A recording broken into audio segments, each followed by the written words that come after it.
Job chapter 24. Why does the Almighty not set times for judgment? Why must those who know him look in vain for such days?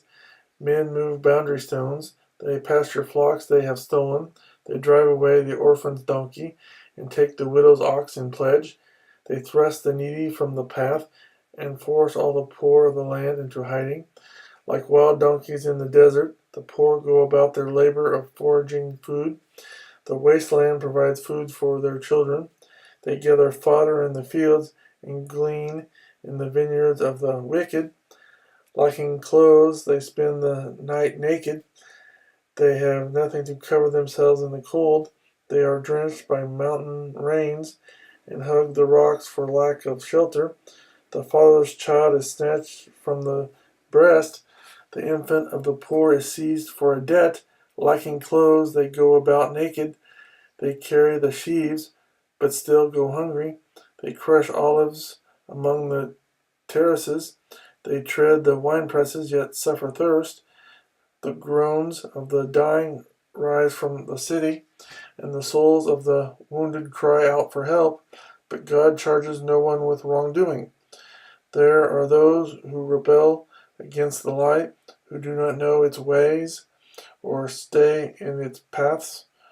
When daylight is gone, the murderer rises up and kills the poor and needy. In the night he steals forth like a thief. The eye of the adulterer watches for dusk. He thinks no eye will see me, and he keeps his face concealed. In the dark men break into houses, but by day they shut themselves in. They want nothing to do with the light. For all of them, deep darkness is their morning. They make friends with the terrors of darkness, yet they are foam on the surface of the water. Their portion of the land is cursed, so that no one goes to the vineyards. As heat and drought snatch away the melted snow, so the grave snatches away those who have sinned.